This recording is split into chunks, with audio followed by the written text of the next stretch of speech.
So, what do you do about people where, or do you change the situation when you're negotiating with people? I've seen examples where you could have someone that's quite sort of passive, and if you're a bit too aggressive with them, it works against them. But I've also seen Yeah. people, I've seen situations where you have someone that's very aggressive, um, unnecessarily, and if you're passive, they just sort of walk all over the other person. Whereas if you kind of stand up and almost like stand nose to nose, they seem to kind of have an element of respect for the situation. I've seen it in a number, even in some sales situations. So what is going on there? Are there situations where some people are going to expect or respect you for kind of standing up as opposed to kind of being back and passive? That's a great question, and there's kind of what's the intermediate level response, and then what's the expert response. And the combative, the assertives. I mean, I'm a natural born assertive. So I'm going to use Donald Trump as an example, and I'm not bad mouthing him or supporting him, but he's a great example. He's kind of the poster child of the assertive negotiator. Same of the three types that I told you about before. Same type I am, and I would tell you, love a good fight. When I was with the FBI, I used to come to work every day spoiling for a fight with upper management because I couldn't wait to tell upper management how stupid they were. And that's what I would have said. But who's the person in the world that Donald Trump respects probably the most? Well, if you look, your answer may well be Jared Kushner or Vladimir Putin. Now, neither one of these people argue back. Both those guys are analysts. They don't go nose to nose with Trump. You didn't see Vladimir Putin go nose to nose with Trump in a press conference. He stood back and kept very quiet. Globally, and I respect my adversaries. I got a tremendous amount of respect for Putin. I got a Mm. tremendous amount of respect for any of these guys. I can respect my adversary and have him still be an adversary. I would imagine that globally of public figures, few people would argue that Trump has respects Putin and probably admires his ability to run his country. But on a smaller level, his son-in-law Jared, analytical dude. Nobody's reporting that Jared and Donald got into shouting matches.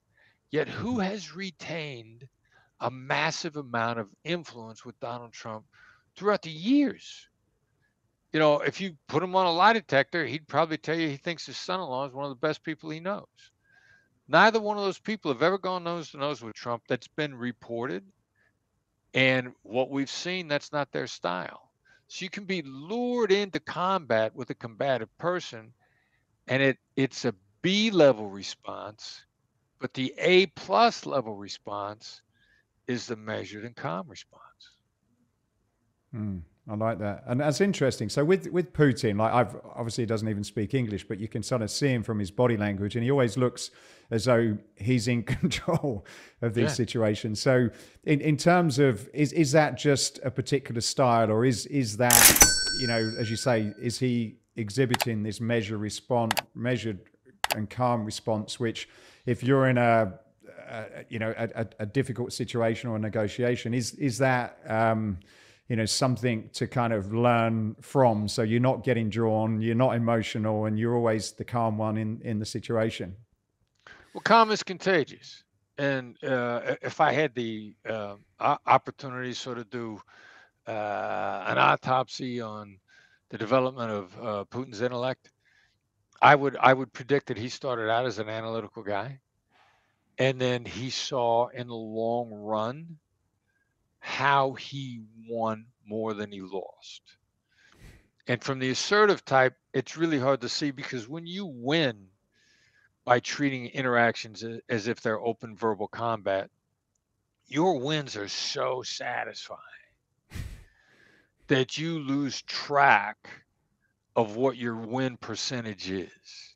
I mean, you lose track of it. When I first started teaching business negotiation right after the book came out, I'd have people come up to me and they'd say, let me tell you about this one deal. I had them over a barrel. There was nothing they could do. And I just told them what had to happen.